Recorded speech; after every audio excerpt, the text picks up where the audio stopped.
The dance that Americans call Bellydance is believed to have had a long history originating in the Middle East, North Africa, and Turkey.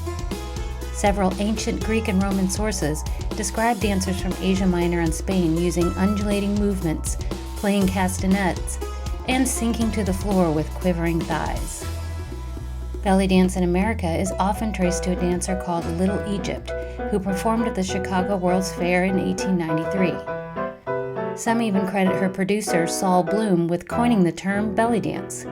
The phrase is a direct translation of the French name for belly dance, danse du ventre, but it was also a term calculated to shock and intrigue the corset-wearing public at the time.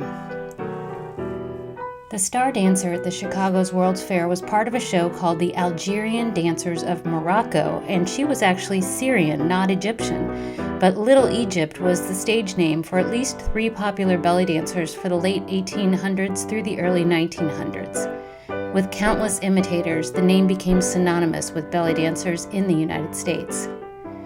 In 1904, St. Louis hosted its very own World's Fair and showcased its own dancers. Amongst the elephants and camels in the mysterious Asia exhibit area was Princess Raja, who now is considered a link between the sideshow Midway and the big-time vaudeville stage. Her real name was Rose or Rosa Farron. She started out as a Coney Island belly dancer in the 1890s, during the initial heyday of that craze following the Chicago World's Fair. An Edison film crew captured her St. Louis act at the 1904 World's Fair, preserving her forever as one of the earliest examples of American belly dance we have on film. Princess Raja danced with hip isolations and finger cymbals, and even held and balanced a chair in the air with her teeth, a stunt that was often performed by acrobats in various countries around Northern Africa and the Middle East. Now let's experience the wonder of that very first dance in St. Louis together. Please welcome Lisa Michelle of Dance Hipnotique with her interpretation of Princess Raja's famous World's Fair performance.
Around the same time as the St. Louis World's Fair, the nation was obsessed with Salome's Dance of the Seven Veils. The Bible states that Salome danced, but the first mention of 7 veils was in the Oscar Wilde play Salome in 1891, a role famously played by Maud Allan. Richard Strauss turned Salome's story into an opera that was first performed in 1905, and the Dance of the Seven Veils was a prominent feature. When the Metropolitan Opera Board demanded an end to the scandalous performances, Salome's dance only became more notorious. Soon, there were Salome dancers all over the world, not just in plays and operas, but on burlesque and vaudeville stages as well. Theda Bara famously played Salome in film, and the character became so well known that the public knew exactly what comedians were referencing when they did a mock Salome dance. From there, things just got weirder and weirder. Today's belly dancers are still asked with a wink if they perform a dance of the seven veils, but that wasn't the only factor driving demand for Middle Eastern flavored dance. In the 20s, the discovery of King Tut's tomb inspired a wave of Orientalism that impacted everything from fragrances to fashion to architecture. St. Louisans embraced both Orientalism and Salomania. The fabulous Fox Theater in St. Louis, which opened in 1929, is a wonderful local example of architecture influenced by the East, although its roots are more Indian than Egyptian. The 1911 performance of Salome in St. Louis drew an audience of 7,000 people to the Coliseum. The St. Louis Star-Times gushed that the Dance of the Seven Veils was not indecent, but beautiful, graceful, and artistic. A St. Louis performer named Daisy Peterkin, who styled herself as Mademoiselle Daisy, was a pioneer among Salome dancers. In 1908, she opened a Salome school, which turned out up to 150 Salome performers a month. Daisy became so famous she was hired as an exotic dancer for the Ziegfeld Follies and appeared in other Broadway shows. Her dance style was influenced by Loie Fuller's use of flowing fabrics, mixed with Moorish themes and Oriental costuming, influences that are still popular among belly dancers today. This St. Louis performer was credited as one of the first to ignite the Salome craze in the United States. Now here's local belly dance artist Amy Amore to offer her modern take on the Dance of the Seven Veils.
Salome's Dance of the Seven Veils continued to captivate the public well into the 1950s and beyond.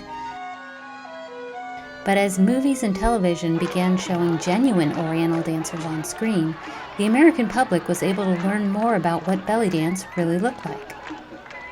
In 1954, Egyptian dance star Samia Gamal danced in the MGM classic Valley of the Kings. And Necla Ates, who danced for a very young Vincent Price in the 1955 Sinbad film, was a Turkish dance star. But Hollywood's demand for belly dancers exceeded the supply, and most filmmakers were more interested in seduction and star power than authenticity. This resulted in some very beautiful women doing very strange things in belly dance costumes, but moviegoers didn't seem to mind. Mid-century American dancers learned authentic belly dance movements from Greek and Middle Eastern immigrants. This was the beginning of a style called American cabaret. By the mid-1960s, you could see American cabaret belly dancers everywhere, from Star Trek and I Dream of Jeannie episodes to James Bond films. While the new American cabaret style was blossoming on the East Coast, the best place to see belly dancers or any kind of live entertainment in St. Louis was Gaslight Square at Boyle and Olive. Gaslight Square was an important entertainment district in the 1960s where you could see up-and-coming entertainers like Barbra Streisand, Phyllis Diller, George Carlin, Woody Allen, the Smothers Brothers, and Liberace. Many of these artists appeared at the Crystal Palace, the square's trendy cabaret venue. You could also see local belly dancers with exotic names like Princess Samia, Madalena, Cassandra, and Diana at the Crystal Palace Annex throughout the 1960s. Those dancers probably performed a blend of authentic and Hollywood fantasy belly dance for their St. Louis audiences. Now here's local performer Lauren Zehara of Dance Hipnotique to recreate how one of those dancers might have performed in the 1950s and 60s.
1960s and into the 70s, belly dance enjoyed an incredible surge in popularity. You could still see belly dance in movies and on television in this era, but something new was happening. Ordinary women across America were also learning to belly dance. Albums with names like How to Make Your Husband a Sultan and How to Belly Dance for Your Husband started coming out in the 1960s. While these ideas may seem anti-feminist today, they were radical at the time. The idea that women had sexual desires just like men was one of the main focuses of early feminism and the sexual revolution. Belly dance became a space for women to explore a whole new concept of femininity. By 1978, Oriental dance had become so mainstream that Miss Ohio performed belly dance as her talent in the Miss America competition. St. Louis was right in line with the nation on this popularity surge. Classes were happening at YMCAs and dance studios on both sides of the river. Our local Channel 9 PBS station even produced an instructional series called Opa, starring Estella, a local belly dancer of Greek descent. Not everyone was on board with the trend. A performance at an office building in Clayton was canceled when some tenants complained that it didn't fit their image. The organizer replied that what was good for President Richard M. Nixon, his wife Pat, and the Secretary of State Henry M. Kissinger would be good for Clayton. But for the most part, the city of St. Louis embraced its new population of belly dancers. You could see belly dancers at bars and restaurants all over the city, and even at department stores. Frank Moscas and Jan Mahana, who owned the Gaslight Bar in the 1960s, opened Frank Moscas in Exile in 1969. By 1976, Jan was performing belly dance 3 nights a week. On Tuesdays, there was an open session, like an open mic night for belly dancers. By the late 1960s and early 70s, American cabaret-style belly dance had evolved into a very specific style, based largely on what dancers had learned from Greek and Turkish immigrants. The dancer entered playing finger cymbals and wrapped in a sheer chiffon veil, which they would remove and use as a prop later in the set. The set also included an earthy floorwork sequence to showcase their jaw-dropping strength, flexibility, and control. Here to demonstrate the style you might have seen in a late 60s or early 70s restaurant show are Layla, Zaina, and Lorelei of Dance Hipnotique.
One 70s dancer in particular left her mark on St. Louis, a statuesque blonde dancer who performed under the name Simone. Simone Prouty studied dance all over the country and even took classes in Egypt when she visited there with her husband for his work. She was a favorite of the local Greek community and performed often with St. Louis bands like the Mad Mad Greeks and the Golden Greeks. She also had a regular gig at Alexi's in Brentwood, where she performed 3 times a week. Remember those How to Make Your Husband a Sultan albums we mentioned earlier? Well, Özel Türkbaş, the Turkish movie star who created them, performed at the Three Flags restaurant in St. Charles just a few months after Simone graced their stage. Simone had a remarkable ability to inspire passion for belly dance in her students and fellow dancers. She formed a troupe called Simone's Seventh Veil, which grew to more than 15 performers, both amateur and professional. By 1979, her dance empire had grown to the point that the St. Louis Globe-Democrat titled her the First Lady of Belly Dance in the city. Simone moved away from St. Louis many years ago, and she passed away in 2022. But her legacy lives on.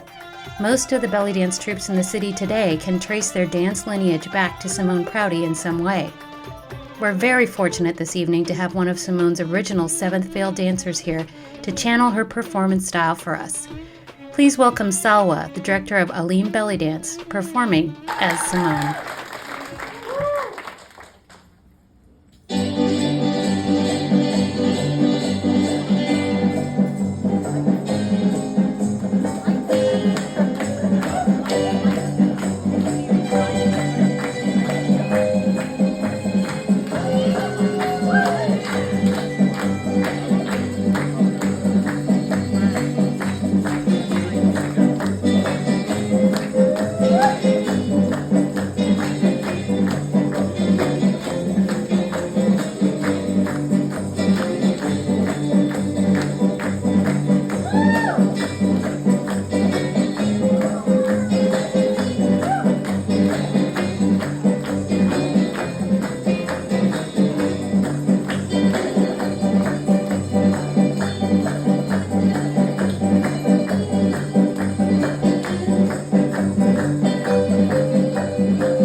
Sana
Simone and her Seventh Veil dancers became part of the fabric of the city of St. Louis. The city's Greek population has always been closely tied to the restaurant and food business, and in the 1970s there were Greek restaurants all over the city. Simone and her troupe members performed at many of them, along with some nightclub venues. But Simone's Seventh Veil didn't just perform at bars, restaurants, and clubs. Under Simone's direction, they were welcomed at iconic events all over the city. They performed at the VP Fair, now known as Fair St. Louis, the International Festival, the U-City Market and the Loop, the opening of the United Nations Center in Clayton, and on the Goldenrod Showboat, where they once posed with the mayor of the city. When the Sheldon was in danger of closing, Simone's Seventh Veil entertained at the fundraisers that saved the theater. Simone's troupe was groundbreaking in other ways as well. During an era that was marked by social segregation and discrimination, Simone brought together dancers from diverse ethnic backgrounds.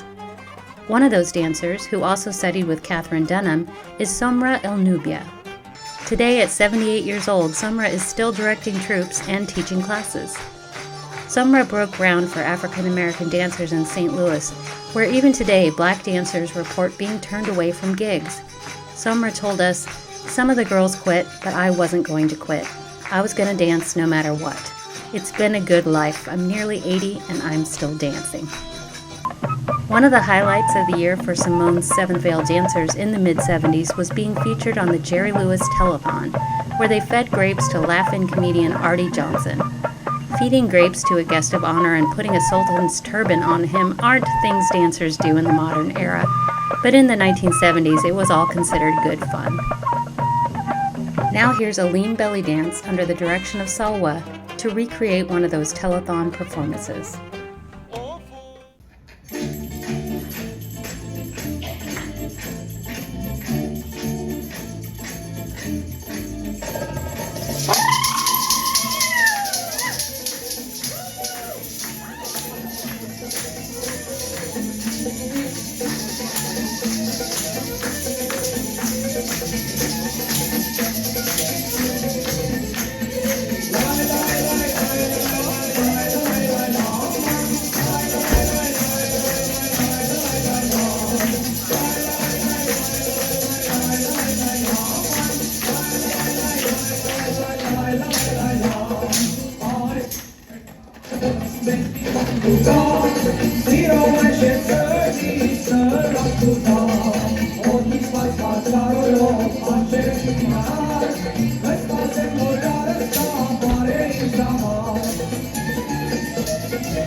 One aspect of belly dance that is undeniably captivating is the costumes.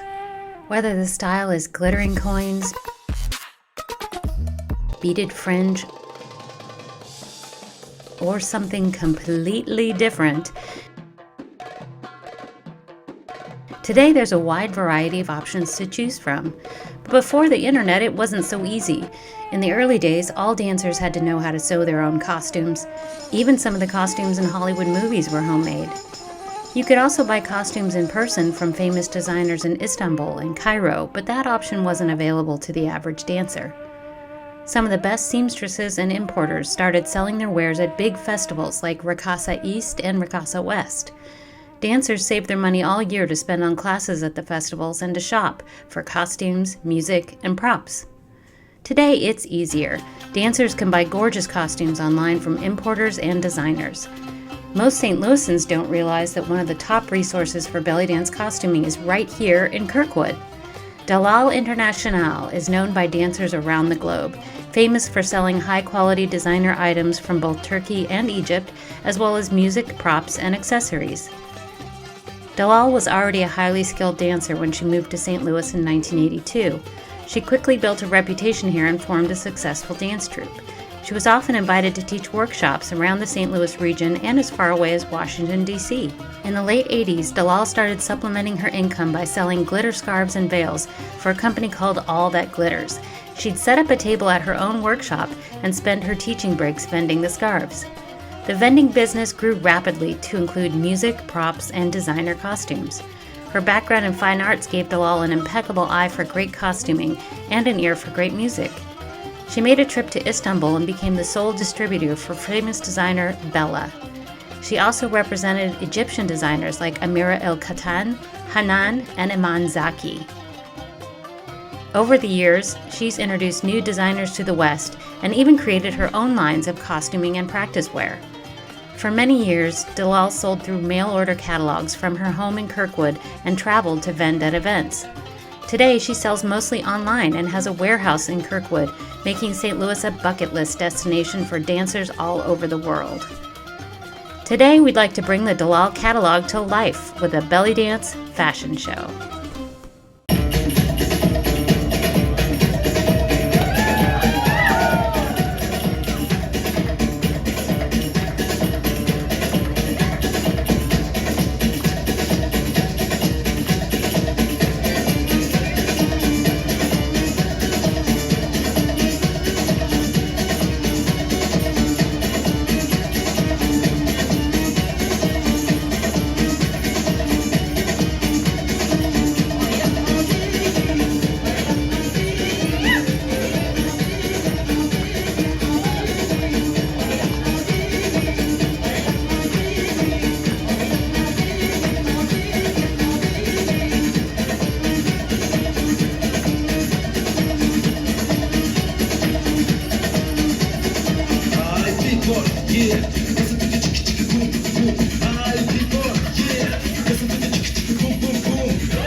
Renaissance fairs originated in California in the 1960s, and in the decades that followed, new fairs were sprouting up across the country.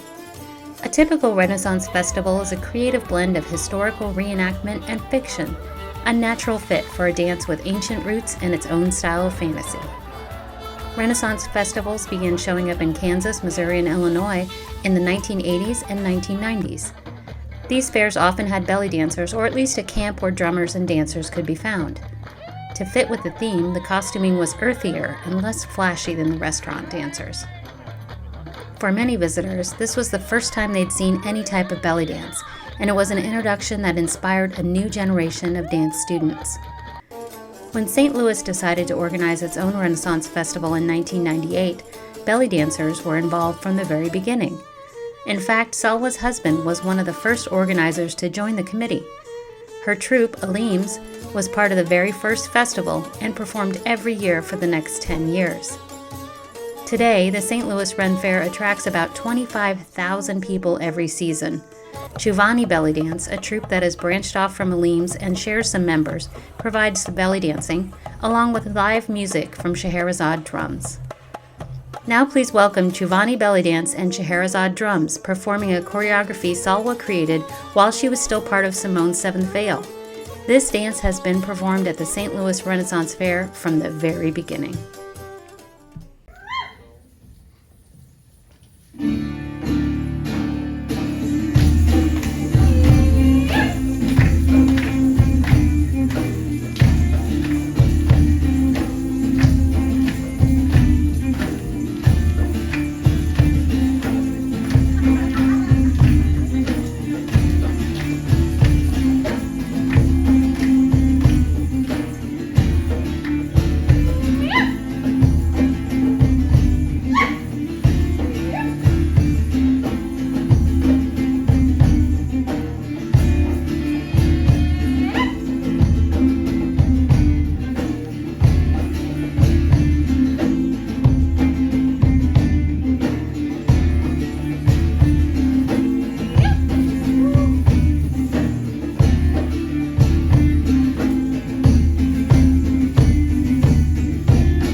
The early 2000s were a great time to be a belly dancer. According to Google Trends, the peak of interest in belly dance since the invention of the internet happened in May 2006. Interest in the Lebanese-Colombian singer Shakira spiked in April 2006. Is that a coincidence? Probably not. Everyone wanted to learn to shake it like Shakira. But she wasn't the only factor driving students into belly dance studios. From 1996 to 2000, Prince was married to a belly dancer named Mate Garcia, and the marriage made her famous. In 1999, Sex and the City viewers saw Carrie Bradshaw celebrate her birthday at a restaurant with belly dancers. In 2002, Miles Copeland, former manager of the Police, formed the Belly Dance Superstars, who toured from California to Paris and produced dozens of DVDs and CDs. About 5 years later, the popular Brazilian telenovela El Clone brought belly dance into millions of households as well.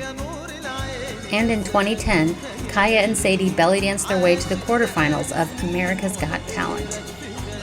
St. Louis also enjoyed a renaissance of belly dance during the early 2000s. Classes were full, new studios were opening, and you could see dancers at restaurants, weddings, and private parties all over the city. Momo's in U-City had shows 6 nights a week.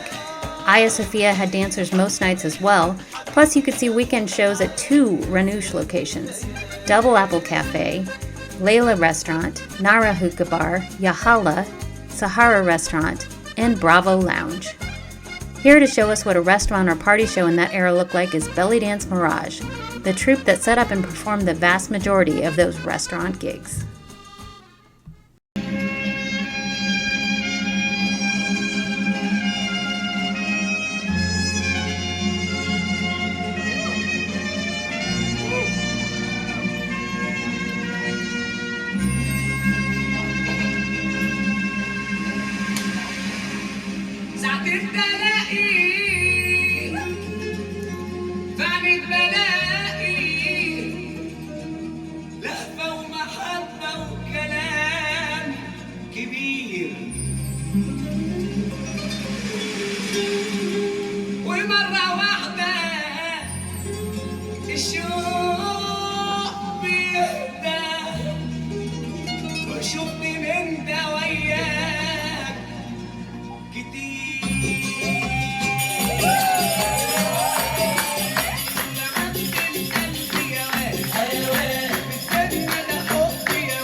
During the early 2000s, there was also a major shift in the American belly dance scene. For 50 years, our dance style was mostly influenced by Turkish, Greek, and Lebanese dancers. But as international travel became more affordable, American dancers started visiting Cairo and discovered a style of dance very different from what they've been learning. Egyptian-style dance doesn't involve a lot of fancy veil tricks. Floor work had been removed from the dance years earlier to comply with public decency laws, and finger cymbals were mostly played by the orchestra instead of the dancer. Instead of using props and showy tricks to hold the audience's attention, Egyptian dancers turned their focus inward and connected on a deeper emotional level with their audience. Egyptians have a concept called tarab, which is kind of a trance state an audience can share when they hear the most heady, poetic, and rich music performed live. Egyptian dancers can be part of that tarab experience, helping to make the music visual and inspiring the audience to connect deeply with the emotional nuances of the music.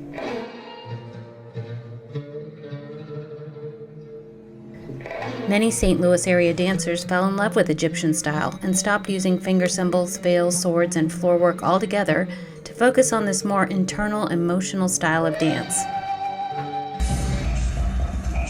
Diana, who was the director of Simone's Seventh Veil during those years, brought Egyptian instructors to St. Louis to teach dance workshops. Yusri Sharif and his then partner Nurhan visited every year. We also had Fatin Salama and Mohammed El Hassani, who came to teach Egyptian folkloric dances. Belly dancers from across the Midwest came to St. Louis to study Egyptian-style belly dance during this period. Some of the workshops had over 100 participants. One instructor, Heather Ward, who dances under the name Nisa, has traveled to Egypt to research and write a book about Egyptian dance in the early 20th century. Here to show us what that style looks like is Lynn, one of the performers from Dance Hipnotique, who is also a student of Nisa.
Egyptian wasn't the only style to take the American belly dance scene by storm in the early 2000s. Some of the dancers had already shifted to a more earthy costuming style so that Ren fairs and other events would welcome them. Along with the costume shift, they started experimenting with different styles of movement and music. Dancers of American Tribal Style, or ATS, evolved a unique group improv style that allowed dancers from anywhere in the world to perform together using a standard set of cues and combinations. Tribal fusion dancers kept the earthy costuming, but fused movements from traditional tribal belly dance together with hip-hop and other dance forms. Interest in this style skyrocketed when belly dance superstars showcased a mesmerizing tribal fusion dancer, Rachel Bryce, in their tours and videos. Other dancers experimented with props, ranging from ISIS wings to fire fans, and sometimes danced to Western music as well. Here in St. Louis, Somra El Nubia's troupes were blending belly dance with movements and costuming elements from other areas of the African continent.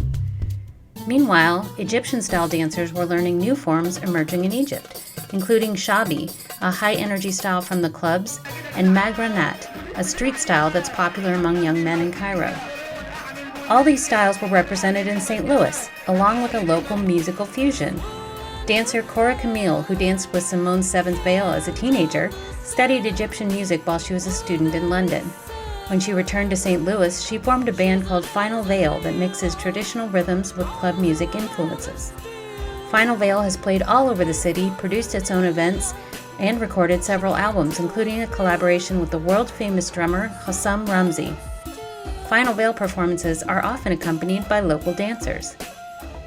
Here to showcase some of the many styles that have flourished in St. Louis are Tandava Dance, Amy Amore, Ramuani, and Amber Sky.